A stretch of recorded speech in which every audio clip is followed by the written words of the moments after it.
कटाक्ष समुपासना विधि सेवकस्य सकलार्थसम्पदाः सन्तनोति वचनाङ्गमानसैः स्वां मुरारिहृदयेश्वरीं भजे मुरारिहृदयेश्वरीं भजे सरसिजनिलये सरोजहस्ते सरसिजनिलये सरोजहस्ते भवनतमांशुकगन्धमाल्यशोभे भगवति हरिवल्लभे मनोज्ञे भगवति हरिवल्लभे मनोज्ञे त्रिभुवनभूतिकरी प्रसीदमह्यं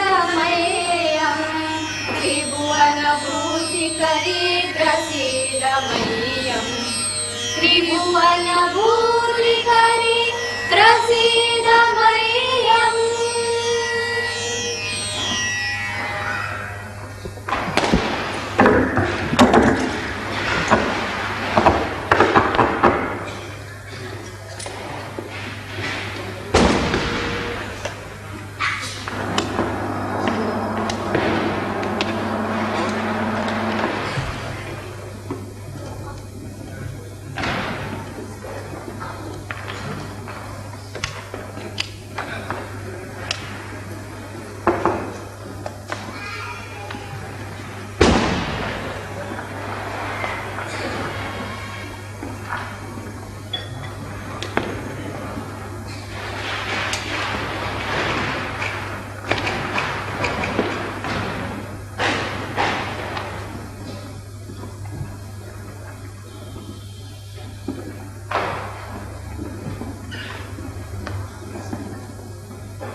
पटाखे तो बंद कराओ तो ज्यादा फिर पटाखे बंद होती त्योहार तो मनाना।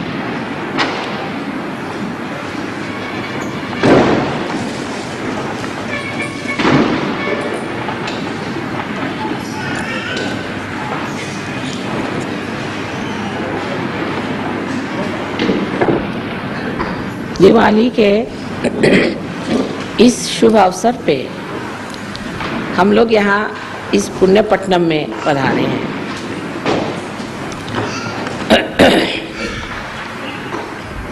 न जाने कितने वर्षों से अपने देश में दिवाली का त्योहार मनाया जाता है, लेकिन जब से सहयोग शुरू हुआ है, दिवाली की जो दीपावली है वो शुरू हो गई।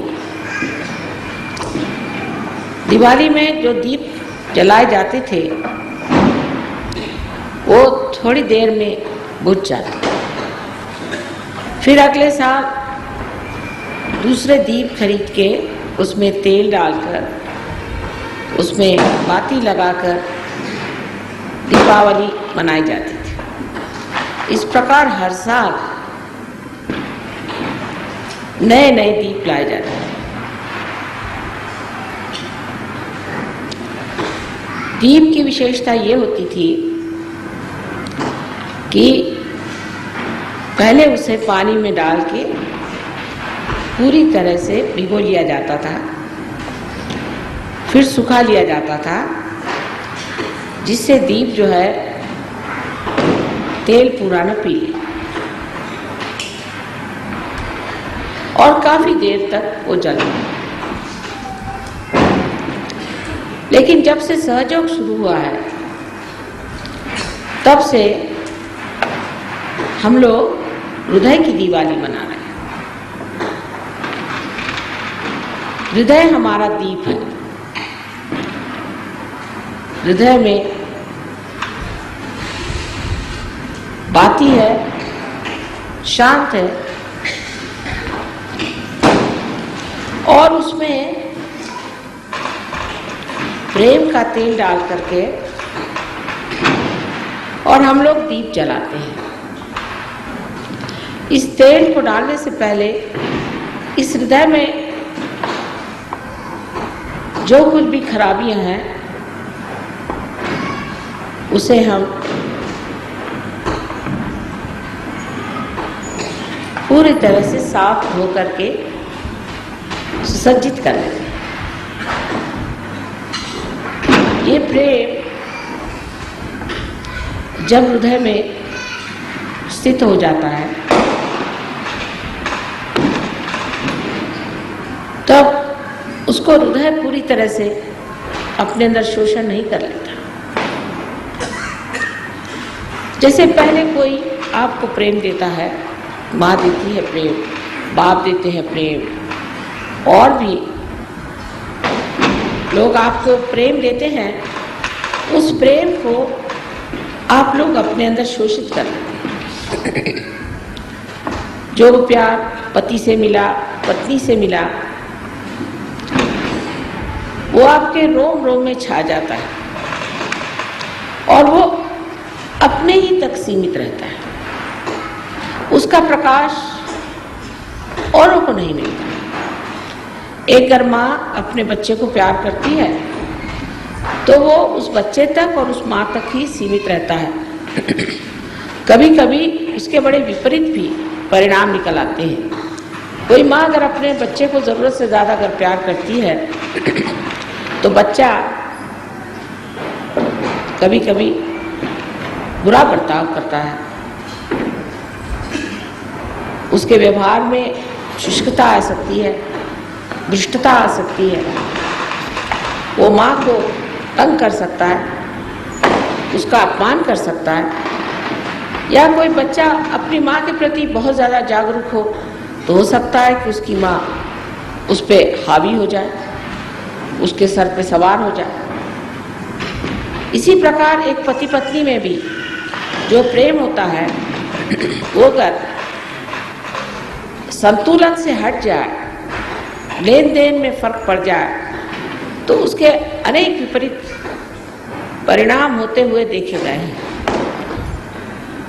लेकिन सहयोग का जो स्निग्धमय प्रेम है वो हृदय के इस दीप में जब भर दिया जाता है तो वो अपने तक सीमित नहीं रहता है और उसमें जब दीप जल जाता है, जब आत्मा की ज्योत फैल जाती है तो वह सारे संसार के लिए आलोकित करने का माता रखता है। उसकी ये शक्ति हो जाती है उस हृदय की कि वो सारे संसार को आलोकित कर दे, सारे संसार में प्रकाश फैला, सारे संसार का अज्ञान हटा, सारे संसार में आनंद फैला। यही जो एक मिट्टी का दीप हर साल तोड़ दिया जाता था, एक समर्थ ऐसा विशेष दीप बन जाता है कि कभी भी नहीं बुझता। और इस दीप से अनेक दीप जलते हैं और वो जो दीप जलाए जाते हैं वे भी कभी नहीं बुझते। ये कौन सी धातु का बनाया हुआ दीप है, ऐसा अगर कोई पूछे तो कहा जाएगा कि ऐसा तो कोई धातु है ही नहीं संसार में जो इस तरह के दीप बनाए, जो जलते रहें और दूसरों को भी आलोकित करते रहें और उस पर भी कभी भी न नष्ट हो, उल्टे अमर हो के संसार में सारे संसार में तारांगण बन के चमकते हैं। ऐसे अनेक दीप अकेले अकेले इस संसार में आए। कहीं पर जैसे आपने देखा है बड़े बड़े संत साधु हो गए, इस महाराष्ट्र भूमि में भी अनेक संत साधु हो गए, अकेले अकेले कहीं बैठे हुए धीरे धीरे धीमे धीमे जलते रहे, लेकिन वो आज भी तारांगण बन के संसार पे छाए। लेकिन वो अकेले दीप थे, दीपावली नहीं थी, अकेले दीप थे। कभी कभी एक दूसरे से मिल लेते थे, लेकिन आज हमारी दीपावली, आप लोग सब वही दीप हैं जिनकी मैं व्याख्या कर रही हूँ, जिनका मैं वर्णन कर रही हूँ, वही सुंदर दीप है जो कि आलोकित हो गए और आलोकित होने के बाद दूसरे अनेक दीप जला रहे हैं। एक दीप से हजारों दीप जल रहे हैं। यही एक तरीका है जिससे संसार का अंधकार, उसका अज्ञान सब नष्ट हो सकता है। लेकिन इसके अंदर एक बात याद रखनी है कि हम जिस तेल से जल रहे हैं, जिस स्निग्धता से जल रहे हैं, वो प्रेम है, वो निर्वाज्य प्रेम है।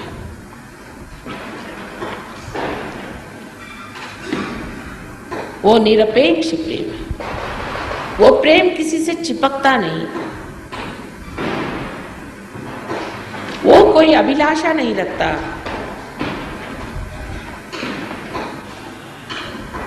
वो कोई प्रतिकृति नहीं चाहता, वो अविरल इस दीप को जलाए रखता है अत्यंत सुंदरता से। ऐसे दीप की कांति आपके मुखराविंद पे भी छा जाती है। आपके आंख से ये दीप चमकते हैं। सहयोगी की आंखें आप अगर कभी देखें तो हीरे जैसी चमकती है। ऐसे हीरे में अपनी ही ज्योत होती है। इसी प्रकार एक सहयोगी की आंख के अंदर अपनी ही एक दीप शिखा होती है जो झिलमिल चमकती रहती है। यह सब काया पलट हो गया। एक पत्थर के हृदय में एक ऐसा अनूठा सा दीप जल गया। एक मिट्टी के दीप की जगह एक बहुत ही अविनाशी अक्षर ऐसा एक दीप जल गया। हृदय जो कि छोटी छोटी बात में रो पड़ता था, जो छोटी छोटी सी हानि से ही ग्लानि प्राप्त होता था, वो आज हृदय एक बलवान दीपक बन गया है जो कि किसी भी सुख या दुख के झपेड़े से नहीं डरता और ना ही किसी लाभ और हानि की ओर देखता है। उसका कार्य है अंधकार को दूर करना और बड़ी हिम्मत के साथ वो इस बात को जानता है वो एक विशेष दीप है, एक विशेष रूप में है और ये विशेष रूप का जो मेरे हृदय में दीप जला हुआ है, इससे मैं अनेक लोगों का दीप जला सकता हूँ। उसको पूर्ण विश्वास होता और उस दीप के उजाले में वो अपने भी दोष अगर देख ले तो उसे वो छोड़ देता है, उसको एकदम छोड़ देता है। धीरे धीरे उसका भी जीवन अत्यंत प्रकाशमय हो जाता है और हृदय में बसा हुआ प्रकाश सारे अंग अंग से, अंग विक्षेप से, उसकी आँख से, उसके मुख से टपकता है। उसका सारा जीवन प्रकाश में होता है और उस प्रकाश से वो आडोलित हो जाता है, उसके तरंगों में बैठ करके आनंदित होता है, अपने मन में मुस्कुराता हुआ, अपने ही मन वो सोचता है कि मैं कितना सुंदर हो गया हूँ, कितनी सुंदरता मेरे अंदर से बह निकल रही। पहली मर्तबा एक मानव अपने से पूर्णतः संतुष्ट हो जाता है। असंतोष मनुष्य में तब आता है जब वो अपने से संतुष्ट नहीं होता। अगर हम कहें आज हमारे पास एक चीज़ नहीं है इसलिए आप असंतुष्ट हैं, सो बात नहीं, कल दूसरी चीज़ आ जाएगी उससे आप असंतुष्ट हो जाएंगे, आप असंतुष्ट ही रहेंगे। संतोष आप जब अपने में संतुष्ट होंगे तो फिर आपको वो बाहर खोजना नहीं पड़ेगा और ना वो कभी आपको बाहर मिल सकता है। संतोष आपको अपने ही अंदर, अपने ही आत्मा से प्राप्त हो सकता है। ये प्रकाश आज हम लोग देख रहे हैं कितना बढ़ गया है, विशेषकर महाराष्ट्र में इसका प्रचार ज़्यादा हुआ है और पूना इस महाराष्ट्र का हृदय है, ये महाराष्ट्र का हृदय है और इस हृदय में जो आप लोग आए हुए हैं तो आज जाते वक्त अपने साथ बहुत सारा प्यार लेके जाइए। ये प्यार आपको वो प्रकाश देगा जो चिरंतन तक, अनंत तक आपके अंदर सुंदरता की लहरें उत्पन्न करता रहेगा और आपका मार्गदर्शन करता हुआ आपको एक ऐसे आदर्शों पे पहुंचा देगा जिसकी आप कल्पना भी नहीं कर सकते, जिसको आप सोच भी नहीं सकते कि आप ये सब कर सकते। आपने बहुत बड़े बड़े महान लोगों के बारे में सुना होगा, इन सब से कहीं अधिक आप लोग कार्य कर सकते हैं, इनसे कहीं अधिक आप आसानी से ऊंचे ऊंचे शिखर पहुंच सकते हैं। फर्क इतना ही है कि उनकी महत्वाकांक्षाएं जो थी उससे लड़ते लड़ते जूझते जूझते वो लोग तंग आ गए थे, लेकिन आप अपना रास्ता इतना सुगम, सुरक्षित और आलोकित पाइएगा कि उसमें किसी भी प्रकार की आपको अड़चन नहीं। सिर्फ याद रखने की बात एक ही है कि ये प्रेम का दिया है, ये दीप प्रेम ही से जल सकता है और किसी चीज से नहीं। जो भी आप कार्य करते हैं वो आप प्रेम से करें। जब आप किसी को शिक्षा देते हैं, जब आप किसी को सहयोग के बारे में समझाते हैं, तब ये सोच लेना चाहिए क्या मैं इनसे इसलिए समझा रहा हूँ कि मुझे इनसे प्रेम है, इनके प्रति प्रेम है और मैं चाहता हूँ कि जो कुछ मैंने पाया वही ये भी पाले। क्या मैं यही विचार से इनको समझा रहा हूँ या मैं इसलिए समझा रहा हूँ कि मैं कुछ बहुत ज़्यादा कुछ सहयोग के बारे में जान गया हूँ और मैं काफ़ी अच्छे से बातचीत कर सकता हूँ और मैं इन सब लोगों के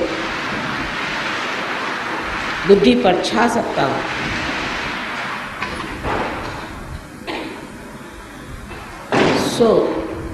इस तरह की बात सोच कर अगर कोई सहयोग चाहे कि फैलाए तो नहीं हो सकता। धीरे धीरे आराम से, जैसे कि चंद्रमा की चांदनी धीरे धीरे फैलती है और उसमें सभी चीज़ एक स्पष्ट रूप से दिखाई देने लगते हैं, इसी प्रकार आपका बर्ताव दूसरों के प्रति होना चाहिए। उसमें किसी भी तरह का आक्रमण, किसी भी तरह की भीरुता दिखने की जरूरत नहीं। हाँ, एक बात है, इस दीप को संगोपना चाहिए, संभालना चाहिए, उसकी ओर ऐसी नजर होनी चाहिए जैसे एक बहुत ही महत्वपूर्ण चीज को हमने पाया हुआ है और ये अभी बाल्य स्वरूप में अगर है तो इसे धीरे धीरे हमें आगे बढ़ाना है, उसके प्रति बड़ा आदर और एक तरह की प्रतिष्ठा होनी चाहिए कि आज हम सहयोगी हैं। अगर हम सहयोगी हैं तो हमारे अंदर विशेष गुण होने चाहिए। इसलिए नहीं कि हम गलत काम करेंगे तो उससे हमें कोई दुर्घटना उठानी पड़ेगी या हमें कोई नुकसान हो जाएगा या परमात्मा हमें कोई किसी तरह से दंड देगा, इस भय से सहयोग नहीं करना है। आनंद से और प्रेम से सहयोग में उतरना है। एक मज़े की चीज़ है कि हमें माँ ने पानी में तैरना सिखा दिया है और अब हम मौज से इस पानी में तैर सकते हैं, डूबेंगे नहीं। कोई भी भय आशंका मन में न रखते हुए हमको इस प्रेम को जानना चाहिए कि ये जो हमारा हृदय है, एक मुट्ठी भर का हृदय है, इस हृदय में ये सागर कहाँ से आ गया। अजीब सी चीज़ है कि देखा जाता है कि इस छोटे से मिट्टी में पूरा सागर सा पता नहीं कहाँ से समाया चला जा रहा है, और जितना जितना उसके सूक्ष्म में आप उतरेंगे तो देखेंगे कि इस छोटे से हृदय में इतनी सुंदर भावनाएं दूसरों के प्रति, समाज के प्रति में आएंगी, इतनी उदात्त भावनाएं, इतनी महान भावनाएं कि जिनसे हम लोग संसार का पूरी तरह से उद्धार कर सकें। मैं देखती हूँ कि सहयोग में बहुत लोग आ गए हैं, बहुत ज़्यादा लोग भी आ जाएंगे और आना चाहिए, लेकिन हर आदमी को एक विशेष रूप धारण करके, एक विशेष समझ रख के आना चाहिए। ये नहीं कि सब लोग बैठे हैं तो हम भी चले गए सहयोग। आप एक विशेष, और आप जो सहयोग में आए हैं आपका कोई ना कोई उसमें विशेष काम होगा। अभी देखिए, एक छोटी सी चीज़ खराब हो जाने से ही ये यंत्र नहीं चल रहा है।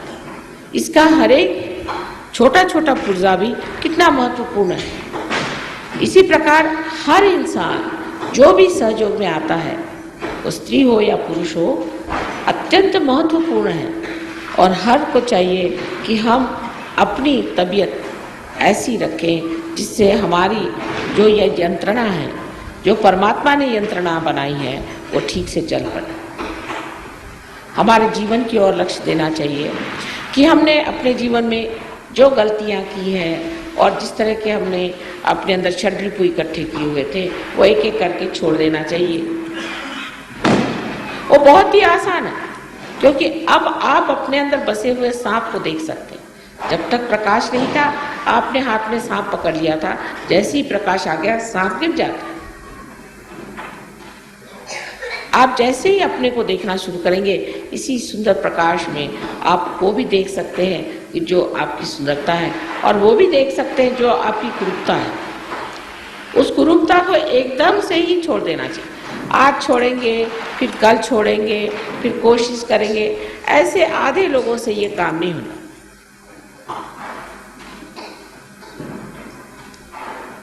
मराठीत म्हणतात ना, त्याला पाहिजे जातीची,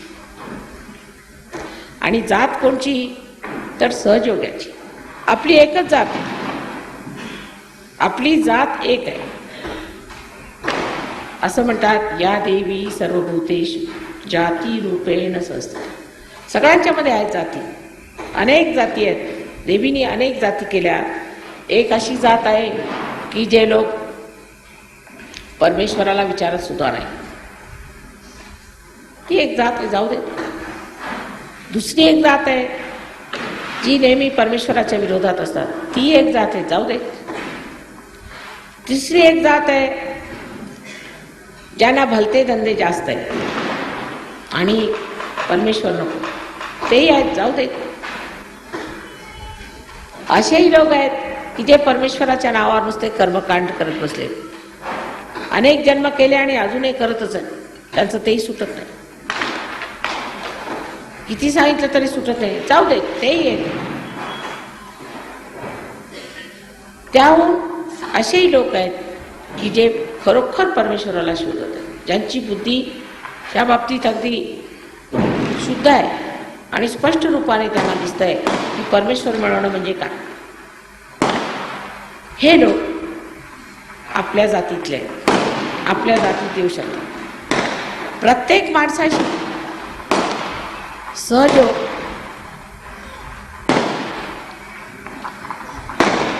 वर्णिता येत नाही. सहयोगाला समजण्यासाठी सुद्धा एक विशेष पद्धतीचे लोक पाहिजे. मी असं बघते की सहयोग मिळाल्यानंतर सर्व तऱ्हेच्या लोकांना जाऊन भेटतात.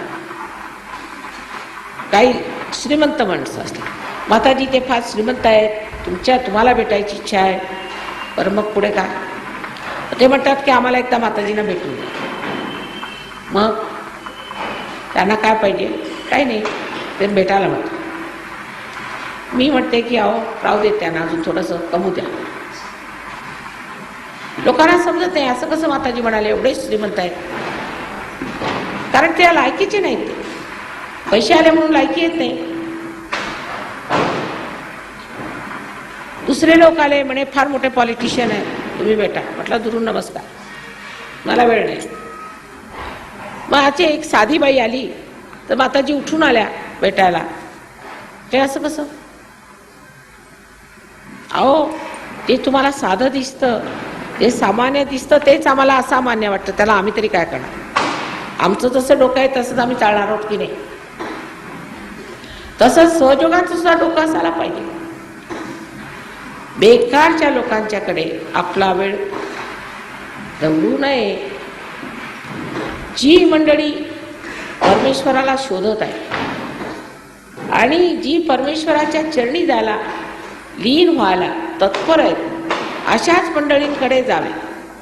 आता हा दीप तुम्ही लावला आणि इतकेच दिवे लावले,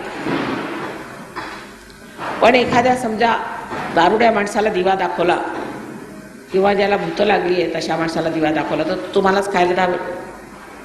तर त्याला दिवा दाखवण्याची गरज काय?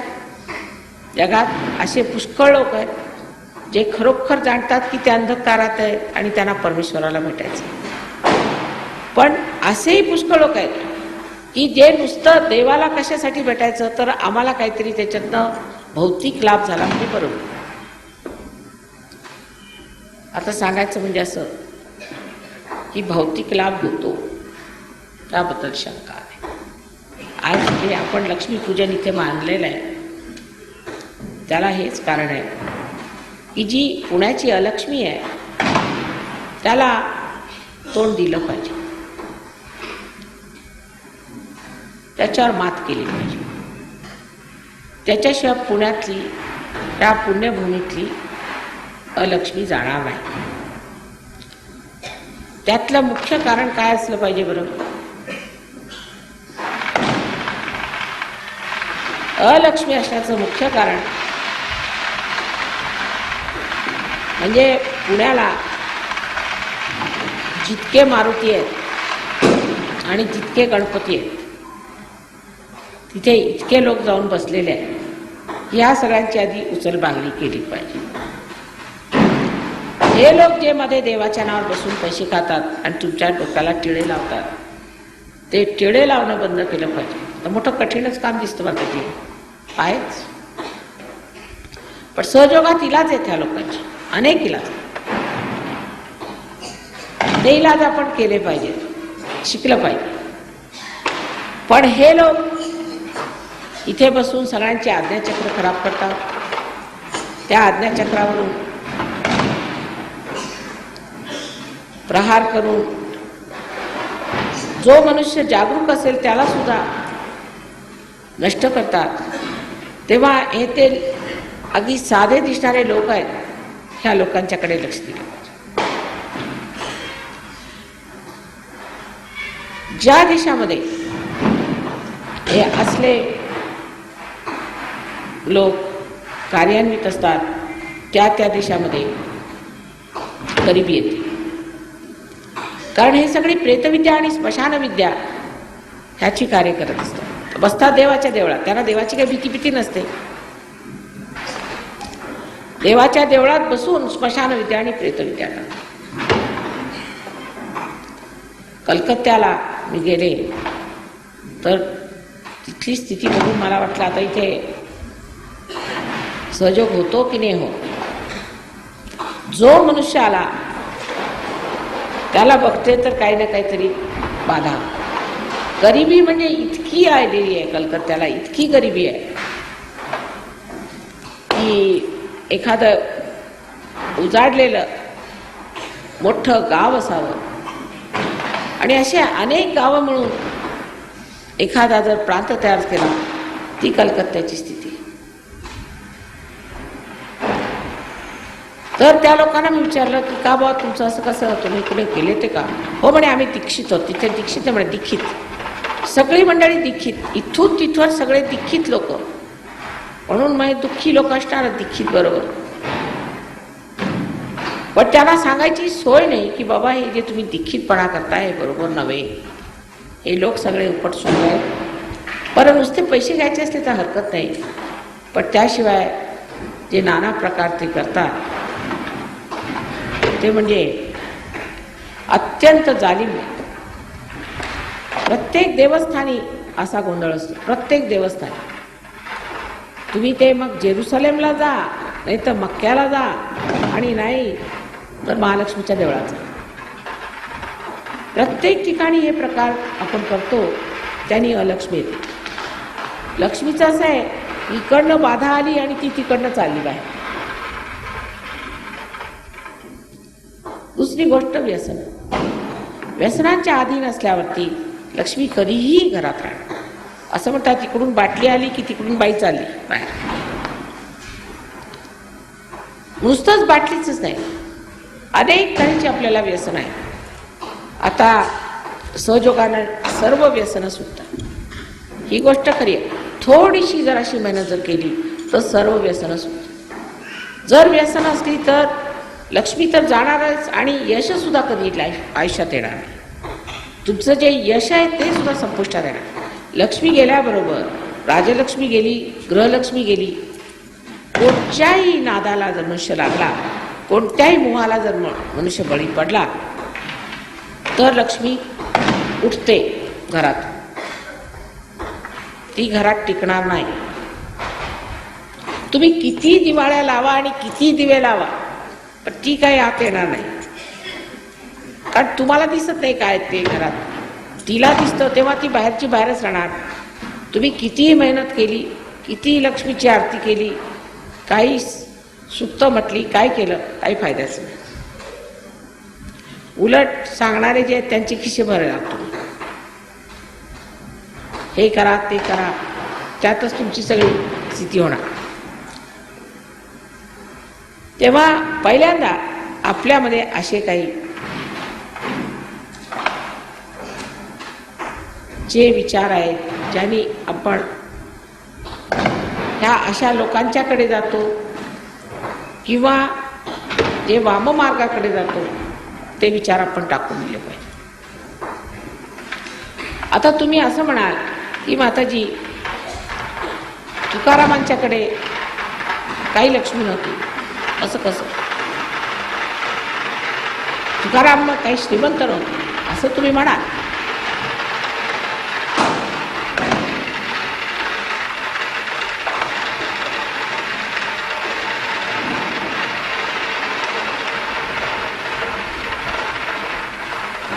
आता वरून बघितलं तर तुकाराम श्रीमंत नव्हते असं दिसेल. सगळ्यांना वाटे त्यांच्याकडे काही दागदागिने नव्हते, काही नव्हतं, मग लक्ष्मी कशी? त्यांच्याकडे काही लक्ष्मी नव्हती. पण किती श्रीमंत होते हे जर बघायचं असलं तर त्यांच्या चरित्राकडे बघा. जेव्हा शिवाजी महाराज सगळे दागदागिने वगैरे घेऊन त्यांच्या दारावर पोचले, त्यांनी शिवरायांना सांगितलं की बा आम्ही शेतकरी, मला हे करायचं काय, हे तुमच्याजवळ राहू द्या, तुम्ही राजे लोक तुम्ही वापरा. म्हणजे केवढा श्रीमंत असला पाहिजे होतो.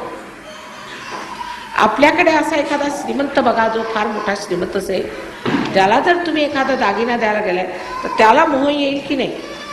असा कोणताच श्रीमंत तुम्ही मला दाखवा ज्याला मोह येणार नाही. एक आमचं सोडून द्या, बाकी म्हणजे ज्याला मोह वाटतो जो अशा गोष्टींकडे लक्ष देतो आणि हे मला मिळालं पाहिजे, ते मला मिळालं पाहिजे, हा मुलखाचा भिकारी झाला. असला श्रीमंत असेल, आणि श्रीमंत लोक जास्तच असतात भिकारी. एक 2 पैशाची कुठे वस्तू राहिली, अरे ती 2 पैशाची वस्तू राहिली म्हणून धावत येतील परत. म्हणजे श्रीमंत आहेत का भिकारी आहेत हे कोणी ठरवायचं. तेव्हा जे लोक मनाने श्रीमंत आहेत ते खरे श्रीमंत आहेत सहजोग.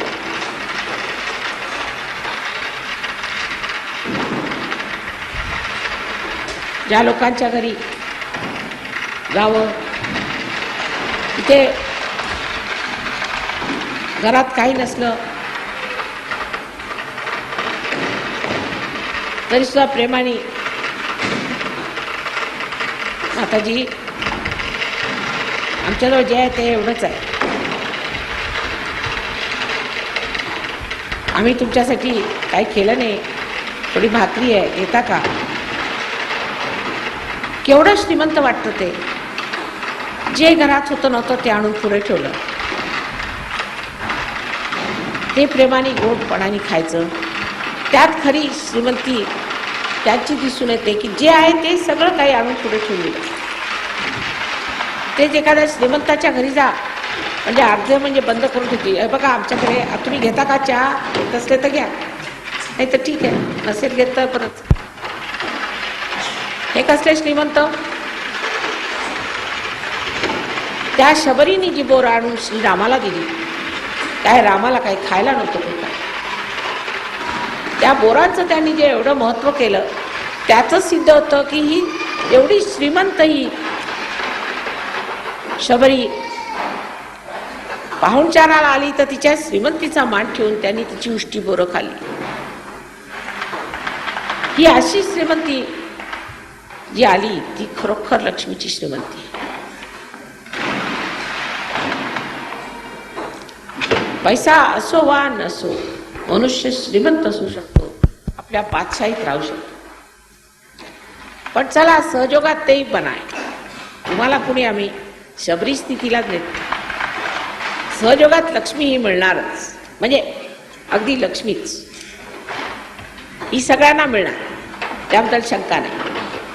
त्याला एवढ्यासाठी नाही की तुम्ही भिकारी आहात, तेवढ्यासाठी नाही, पण जगाला दिसलं पाहिजे. जर जगाला असं दिसलं की तुम्ही सहजोगात येऊन गरीब झाले तर कोणी सहजोगात येणार नाही. त्यांना प्रलोभन देण्यासाठी लक्ष्मी तुम्हाला दिलीच पाहिजे, त्याबद्दल शंका नाही.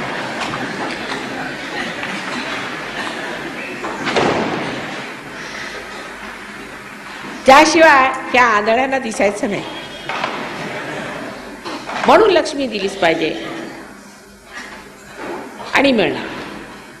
नाभीचक्र उघडल्याबरोबर लक्ष्मी मिळू शकते. पण नाभीचक्रामध्ये लक्ष्मीचं जे स्थान आहे त्यातलं पहिलं ग्रहलक्ष्मीचं स्थान. आपण असंही म्हणू की तुकारामाची बायको म्हणजे अगदी जहालबाई होती. जरा नम्र असती आणि देवाला तिने मानलं असतं तर कदाचित त्यांच्या घरी लक्ष्मी आली असती. तर घरातली ग्रहलक्ष्मी कशी आहे त्याच्यावरनं लक्ष्मी येणार. तिला जर बाधा असली आणि नवरा तिच्या बाधिकपणालाच बळी जात असला तर घरात कधीच लक्ष्मी राहणार नाही. पण ती जरी बाधिक असली आणि नवऱ्याने ते सांगितलं की ही बाधा तुझी गेली पाहिजे, किंवा नवरा दारू पितो तरी ही बाई आपली पतिव्रता बनवून दारू पाहिजे ना माझे दागिने घेतो, बर मग माझं मंगळसूत्र घे, जे पाहिजे असेल ते घे तू, मी पतिव्रता आहे फार मोठी, असं म्हणून त्याला आणखी नरकात ढकलत असते. अशांच्या घरी कधी लक्ष्मी राहू शकत नाही. गृहलक्ष्मी म्हणजे एक तेजस्वी स्त्री असायला पाहिजे. तिचं असं आयुष्य असलं पाहिजे जिला बघून पुरुषाला वाटलं पाहिजे की काहीतरी घरात आहे बरं का. काहीतरी असं तसं आम्ही वेडं वाकडं केलं तर चालायचं नाही घरात. पूर्वी काळी पुरुष लोक बायकांना मालक म्हणत असत, साहेब म्हणत असत, मालक. एक दरारा असायचा अशा बायका. तो कशामुळे? ओरडण्याने नाही झालेला, पण एक त्या बाईच्या तेजस्वितेने असला. तिची उदात्तता, तिचं गांभीर्य, तिची दानशूरता, तिची निष्ठा, तिची सेवा, तिचं प्रेम, ह्या सर्व गोष्टींनी त्या बाईला एक तऱ्हेची तेजस्विता आणि एक चारित्र्य दिसत. ती गोष्ट सुटून आजकाल गृहलक्ष्मी ही म्हणजे त्याला नाव, म्हणजे आजकालच्या गृहलक्ष्म्यांना कशाशी तुलना करायची तेच मला समजत नाही. कारण त्याच्या डोक्यात काय तेच कळत नाही मला.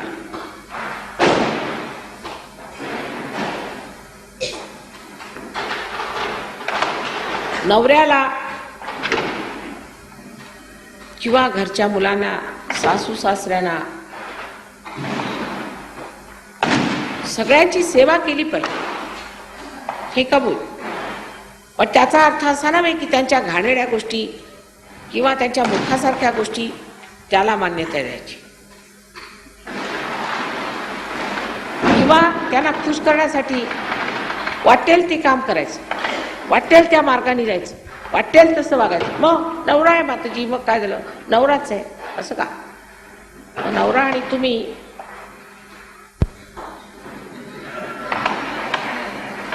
सांगत नाही मी, पण समजलं तुम्हाला. ह्या गृहलक्ष्मीची स्थिती अगदी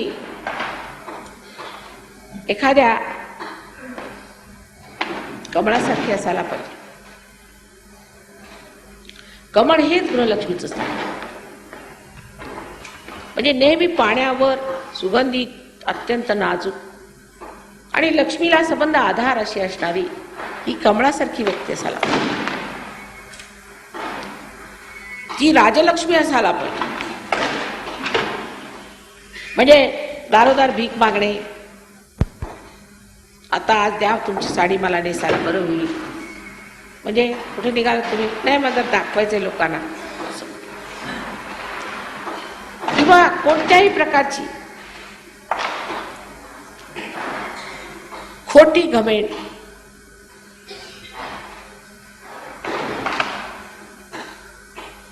किंवा कोणत्याही प्रकारचा लपंडा,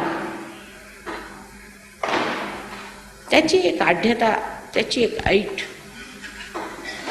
ही स्त्रीमध्ये असली म्हणजे तिच्यात राजलक्ष्मी विराजमान होती. खरोखर लक्ष्मीपूजन म्हणजे स्त्रियांवरच लेक्चर द्यावं लागतंय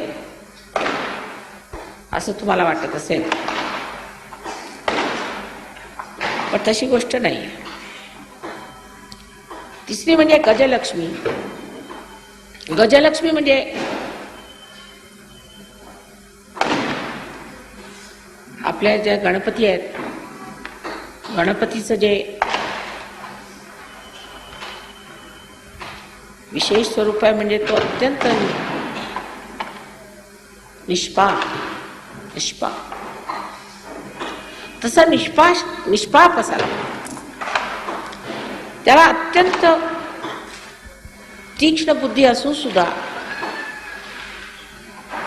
हत्तीला हे समजतं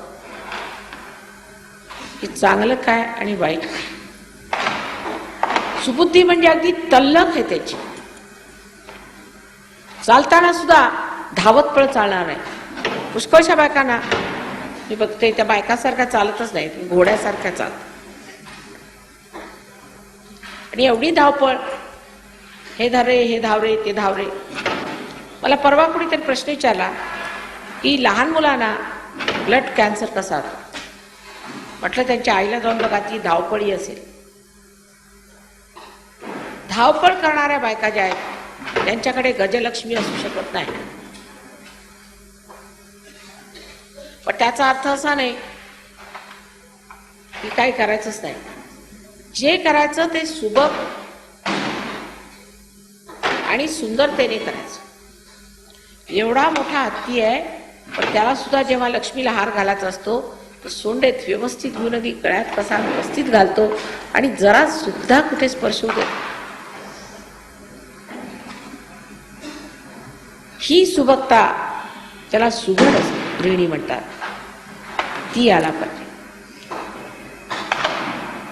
आता हे सगळं जरी झालं तरी जर पुरुषांना बायकांची इज्जत नसली आणि ह्या गोष्टींची इज्जत नसली तर घाणेरड्या बायकांच्या मागे ते धावतात किंवा रस्त्यावरच्या बायकांना महत्त्व देतात किंवा एखाद्या जबरदस्त बायकोला भितात, तर अशा पुरुषांच्या घरी लक्ष्मी राहू शकत. जे आपल्या पत्नीला, जी सुपत्नी आहे तिला त्रास देतात, त्यांच्या घरी लक्ष्मी राहू शकत नाही. पुरुषांना असं वाटतं की जेवढी काही अब्रू वगैरे ती बायकोलाच असते, पुरुषाला काही अब्रू बिब्रू नसते. तो कसाही वागला तरी तो धार्मिकच असतो.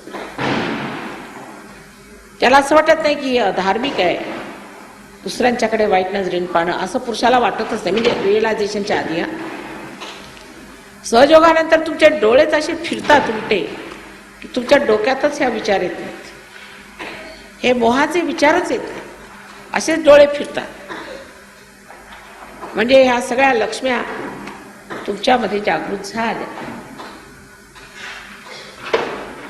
कुठे उभे राहिला तरी तुमचं चित्त कधीही पडणार नाही. जशी ज्योत नेहमी वर उठते तसंच तुमचं चित्त नेहमी परमेश्वराकडेच राहणार. अशी स्थिती आली म्हणजे लक्ष्मी तुमच्या घरी येणार. ते अनेक प्रकार. नरसिंह भगतची हुंडी पटवली ते माहीत असेल आपल्याला. कृष्णाने सुदामाची दारका बांधली, द्वारिकातून जाऊन त्याचे सोन्याची घरं बांधली ते माहीत असेल आपल्याला. द्रौपदीला वस्त्रहरण करत असताना श्रीकृष्णाने तिची लज्जाचे रक्षण केले हेही माहीत असेल आपल्याला. ह्या सर्व चमत्कारपूर्ण गोष्टींनी तुम्ही परिपूर्ण राहा. अत्यंत चमत्कारपूर्ण जीवनात रोज तुम्हाला नवीन नवीन चमत्कार, तुम्हाला आश्चर्य वाटेल कशा तऱ्हेने तुमचे चमत्कार तुमच्या समोर येतात, तुम्हाला त्यांनी आशीर्वादित करतात. ही सगळी लक्ष्मीचीच कृपा. हे सगळे आशीर्वाद म्हणजे लक्ष्मीची कृपा. अनेक तऱ्हेचे आशीर्वाद असतात. परवा मी एक साडी घेतली विकत, तर 3,000 रुपयाला मिळाली. ती दुसऱ्या माणसाला दाखवली, तो म्हणतो याची कमीत कमी किंमत 15,000 बाजारात असायला पाहिजे. म्हटलं नाही बा, आम्हाला तर 3,000 मिळाली. ही लक्ष्मीची कृपा म्हटली पाहिजे.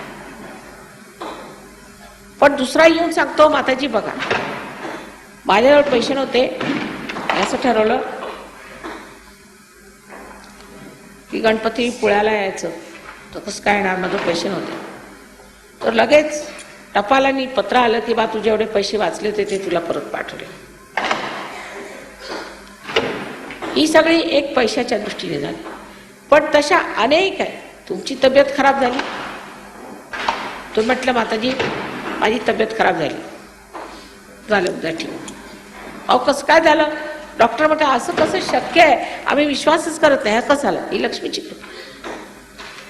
योगक्षेम महाम्यम जे श्रीकृष्णाने म्हटलेलं आहे त्यातला जो क्षेम भाग आहे तो लक्ष्मीच्या कृपेने होतो. सर्व तऱ्हेचं क्षेम असतं, नुसतं आर्थिकच नाही.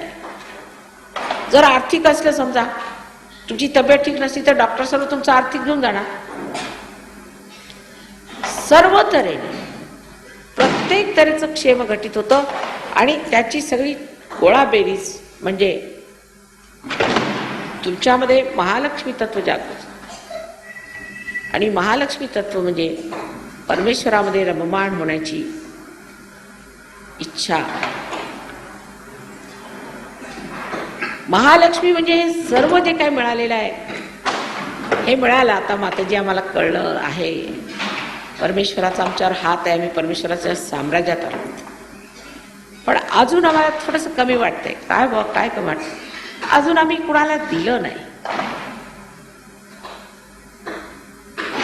वाटून खाल्लं नाही, एकटंच खात असं वाटतं, तेव्हा महालक्ष्मी तत्व तुमच्यात जागृत होईल. आणि हे जागृत झाल्यावर जर तुम्ही बरोबर संतुलनात, असंतुलनात नाही, संतुलनात हळूहळू आपली दीपशिखा वाढवली तर ती ब्रह्मरंध्रात जाऊन बसेल आणि सबंध तुमचं आयुष्य अलौकिक. आजपर्यंत कोणीही जगात झाले नाही असे महत्पुरुष तुमच्यातनं निघणार आहे. आजपर्यंत कोणीही विचारले नाहीत आणि जाणले नाहीत असे किमयाकार तुमच्यातनं निघणार. पण संतुलन नाही सोडायचं. जर तुम्ही संतुलन सोडलं तर हे प्रेम जे आहे ते इकडे पडेल नाही तर तिकडे पडेल, नष्ट होईल. संतुलनात तुमची दीपशिखा उडवायची आहे आणि हे झालं पाहिजे. मग ह्या सर्व ह्याला अर्थ येतो. हे जे आवाज होत आहेत आणि जे हे ध्वनी निघून राहिले आहेत, ही त्याचीच गर्जना आहे. हे होणार आहे, कडकडणार आहे सबंध जगामध्ये, दुंदुबी वाजणार आहे आणि सगळ्यांना कळणार आहे की एक नवीन युग तयार होत आहे. त्या माणसात त्याच्यात कोणालाही कोणत्याच प्रकारचा त्रास, त्रागा, संताप राहणार. आणि परमेश्वराच्या साम्राज्याचे चमत्कार बघावे तितके थोडे, बघतच राहावं. आणि काय बोलणार आता हे पाहिल्यावर, अशी एक अत्यंत सुंदर मनस्थिती होती. या आनंदाचा उपभोग तुम्ही सर्वांनी सतत काळ मिळवावा या सदिच्छेनेच मी इथे आज या पूजेला तयार झालेले आहे. मला पूर्ण आशा आहे की आजच्या नंतर सर्व लोक मनोभावे आपल्यातले लक्ष्मी तत्व जपून ठेवतील आणि त्यातून उगवणाऱ्या त्या नवीन आकांक्षा ज्या महालक्ष्मी तत्वाच्या रूपाने बाहेर पडतील, त्या संतुलनात राहून पूर्णपणे समजून घेतील, व्यवहारात आणतील आणि पसरवतील. परमेश्वर आपणा सर्वांना ही दिवाळी सुखाची करो आणि सगळ्यांना माझ्यातर्फे अनंत अनंत आशीर्वाद.